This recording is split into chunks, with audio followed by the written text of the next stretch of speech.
നമസ്തേ doctor നമസ്തേ. ടിപിശ്രീ. നേരത്തെ പറഞ്ഞതിന് കുറിച്ചൊരു ചോദ്യമാണ്. ഈ എനർജി ട്രാൻസ്ഫറിനെ കുറിച്ച് പറഞ്ഞില്ലേ, അപ്പോ നമുക്ക് എങ്ങനെയാണ് അതിന് പ്രൊട്ടക്റ്റഡ് ആയിട്ട് നിൽക്കാൻ പറ്റുക? ഒരു ദുഃഖമുള്ള സ്ഥലത്ത് നമ്മൾ പോയി കഴിയുമ്പം അവിടെയുള്ള ആ ഒരു വൈബ്രേഷൻ നമ്മളിലേക്ക് എത്തുന്നു എന്ന് പറഞ്ഞില്ല. അപ്പൊ അതില്ലാതെ അല്ല, എങ്ങനെയാണ് ഞാനിപ്പോ സ്ഥിതപ്രജ്ഞൻ എന്നൊരു ഭാഷ പറഞ്ഞല്ലോ.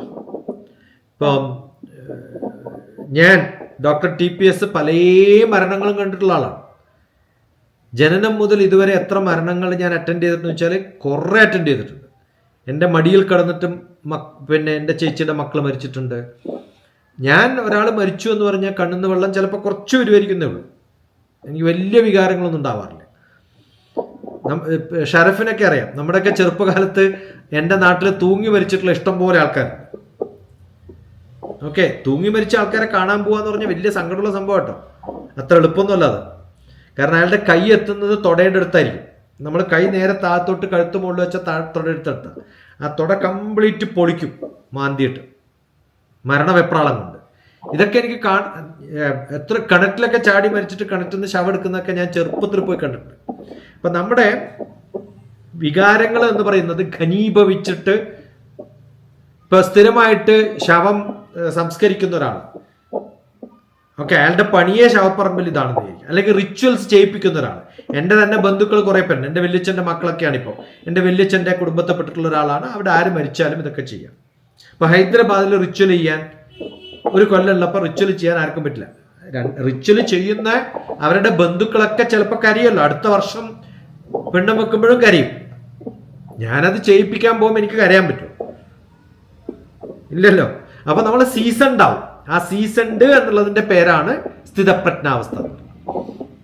നമ്മൾ കുറെ കണ്ട് കണ്ട് കണ്ട് കണ്ട് ശീലിക്കുമ്പോൾ ഇതൊന്നും ഒരു ബാധകല്ല. മനസ്സിലായോ? അതിനെയാണ് സ്ഥിതപ്രജ്ഞൻ എന്ന് പറയാം. അവർക്ക് ഈ ചെറിയ ചെറിയ ഭാവങ്ങളോ പ്രശ്നങ്ങളോ ഒന്നും ഒരു വലിയ പ്രശ്നമായിട്ട് മാറില്ല. ഇപ്പം എൻ്റെ കുട്ടിക്ക് പനി വരുമ്പോൾ എനിക്ക് വല്ലാണ്ട് വെപ്രാളം ഉണ്ടാവും. പക്ഷെ ആ വെപ്രാളം എൻ്റെ അമ്മക്ക് ഞാൻ കണ്ടിട്ടില്ല. അമ്മക്ക് മക്കളോട് സ്നേഹമില്ലാത്തതുകൊണ്ടൊന്നുമല്ല, അമ്മ ഇഷ്ടം പോലെ കണ്ടിട്ടുണ്ട്. അമ്മക്കറിയാം 2 ദിവസം കഴിയുമ്പോൾ പനി മാറുന്നു. നമുക്കാണ് ഈ ടെൻഷൻ. മനസ്സിലാവുണ്ടോ? ആ അവസ്ഥയിലേക്ക് നമ്മൾ പോകണം. അതാണ് വേണ്ടത്. ഇപ്പം ഡോക്ടർമാർക്ക് ഒരാളുടെ കൈ മുറിഞ്ഞു കാണുമ്പോൾ ബോധം കെടുമോ? ചോര കാണുമ്പോൾ ബോധം കെടുന്നൊക്കെ ഡോക്ടറാവാൻ പറ്റുമോ? ഇല്ലല്ലോ. മനസ്സിലായോ? അപ്പം അത് വേണം, ആ കഴിവുണ്ടാവണം.